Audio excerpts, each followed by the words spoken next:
आज मी सांगितलं तुम्हाला दादांना फसवा, उद्या आणखी कोणतरी सांगेल. तुम्ही फसवाल? हो, कोण विश्वास ठेवणार आहे तुमच्यावर? नंदिनी, कुमुद वहिनींना त्यांच्या चुकीची शिक्षा मिळाली आहे आणि त्यातनं जो काही धडा घ्यायचा होता ना तो घेतलाय त्यांनी. आता या सगळ्यावर बोलत बसण्यात काहीही अर्थ आहे असं मला नाही वाटत. आणि मुळात तू तुझं लग्न मोडण्याचा प्रयत्न करत होतीस हा मुद्दा आहे. मला वाटलंच हे डोकं या कुमुद वहिनींचं नसणार. खरी सूत्रधार तूच आहेस. तू माई दादांची फसवणूक केलीस त्याचं काय? खरी फसवणूक काय असते हे माहितीच नाहीये तुम्हाला जीजी. देव करू आणि तुमच्या वाटेला असं कधीच न होऊ. तू तरीही खोटं बोलत होतीस आणि एकदा नाही अनेकदा बोललीयस. लग्नाविषयी बोलले हे मान्य आहे मला, पण माझ्या बाबांनी सांगितलं मला हे करायला. मी माझ्या बाबांना मानते. म्हणजे काय मग आता लग्न करणारच नाहीस का तू? अगं मी असं कुठे म्हणाले? मी जितकी बाबांना मानते तेवढीच दादांना मानते मी. नंदिनी, तू तुझ्या बाबांना असं फसवलं असतंस? हो, मी फसवतेय माझ्या बाबांना. म्हणजे माझ्या बाबांनी स्वप्नात येऊन मला संकेत दिला तरी मी दादांचं म्हणणं ऐकतेय. हे सगळं माझं दादांशी बोलणं होण्याआधी झालेलं आहे. दादा माझ्याशी बोलले, त्यांनी मला समजवलं आणि त्यानंतर मी ते सांगतायत तसंच वागतेय. हे सगळं खोटं आहे नंदिनी. मी आत्ताच सुनीलना भेटून आली आहे.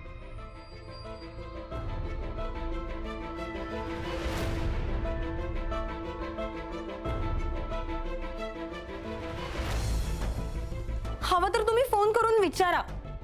लग्न मोडावं असं मला वाटत होतं हे खरं आहे, कारण तसा बाबांकडून मला संकेत मिळाला होता. पण नंतर मी दादांच्या बोलण्यावर विश्वास ठेवला.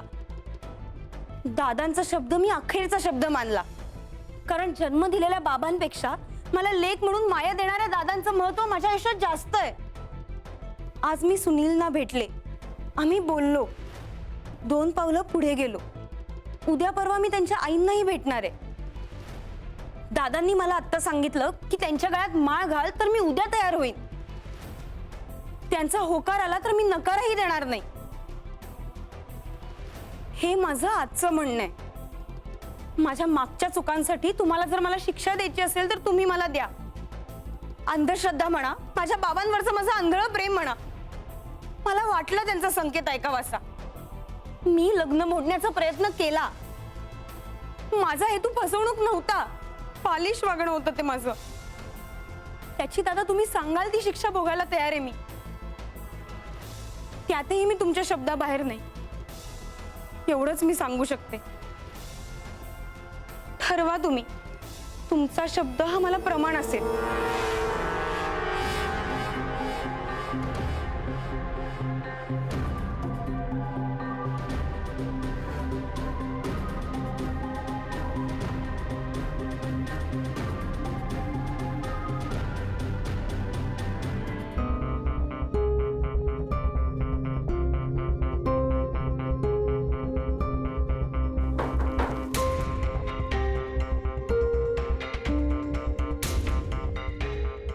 वासू, अरे काय काय चाललंय तुझं?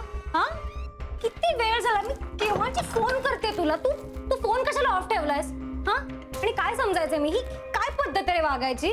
हा, मुळात न सांगता जायची गरज काय होती तुला? माई 2दा येऊन गेल्या जेवणासाठी बोलवायला. त्यांना काय सांगायचं मी? त्या आधीच विचार एवढ्या काळजीत आहेत, तू आणखीन किती? सॉरी. असं सॉरी बोलून होतं का सगळं? सॉरी. कुठे गेला होता? असंच जरा डोकं थंड करायला. झालं का मग? बर्फ झालाय. मग आता? आता काय, निखारापाशी आलोय. गप्प बसा, अजिबात लाडात येऊ नकोस तू. अरे म्हणलं ना सॉरी. आणि काय आहे हे? काय म्हणजे? साड्या आहेत. साड्या? कोणासाठी? रस्त्यावरच्या बायकांसाठी. हा. वासू, या एवढ्या कशाला? ते माई वाळवण घालते ना त्याच्यासाठी. गप रे. कशा आहेत? खूप छान आहे. रंग? तो पण आवडला. वासू अरे पण काय गरज होती ना? कारण मी संस्कृतचा प्राध्यापक झालोय. ठरलं का? उर्मी, मी तुला सांगितलंय. केव्हापासून? आता या पुढच्या आठवड्यापासून. आणि ट्रान्सलेशन? ते सुरूच आहे. वासू उर्मी, आय एम सॉरी.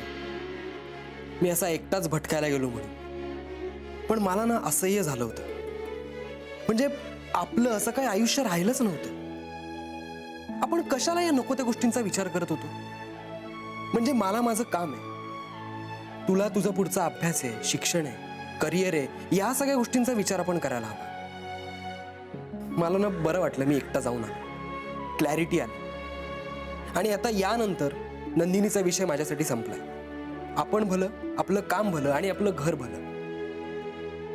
नंदिनीचा विचार करायचा नाही आणि डोक्याला त्रास करून घ्यायचा नाही असं ठरवलंय. वासू विचार चांगला आहे तुझा, पण मला आता आपल्यामध्ये हा पण नकोय. अरे पण ही साडी नेसून दाखव ना. आत्ता? आत्ता लगेच. बर आले नेसून.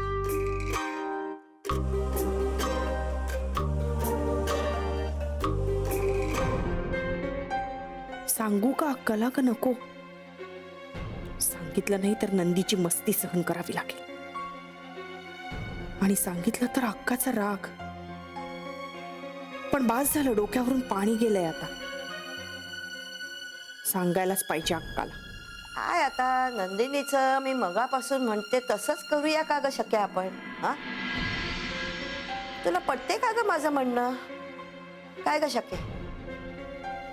ए शक्य, हं? अगं काय बैरी झाली आहेस का? मी मगापासून तुला सांगते ते तुला काय कळते का? डोक्यावरून चाललंय काय काय ग? म्हणजे मी मगापासून काय मूर्खासारखीच बोलतेय का? नाही, मी ऐकलं नाही ग. तेच ते. तू ऐकलं नाहीस, ती ऐकत नाही. मी मूर्ख ना, मला नाही काम ना धंदा. अक्का, मला तुला काहीतरी सांगायचंय ग. ते तू मला काहीतरी सांगणार होतीस. काय झालं? काय? उर्मी मागे माहेरी गेली होती ना. तिचं काय झालं आता आणखी? नाही, तिचं काही नाही. तेव्हा तेव्हा एकदा मध्यरात्री मी पुनर्वसूच्या खोलीत नंदिनीला बघितलं. काय?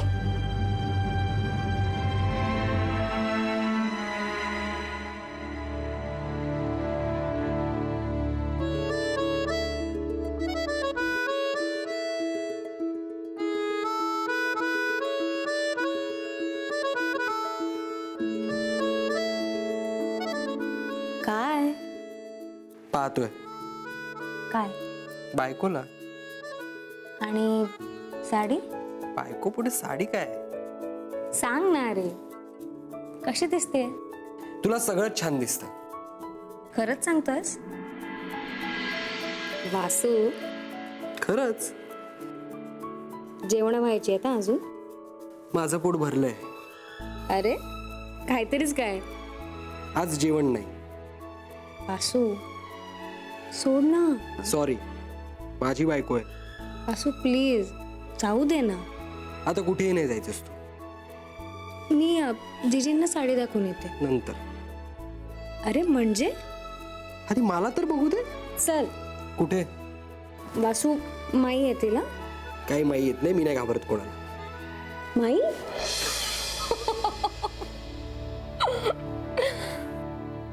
मी आलेच. जिजींना साडी दाखवून येते. नंतरची पहिली वटपौर्णिमा तुझी. वड पुजला की नवऱ्याचं आयुष्य वाढतं आणि 7 जन्म हाच नवरा मिळतो. माई, तू या सगळ्यात उर्मीला नको घेऊस. तुला काय करायचंय? उर्मी करेल सगळं. करशील ना ग?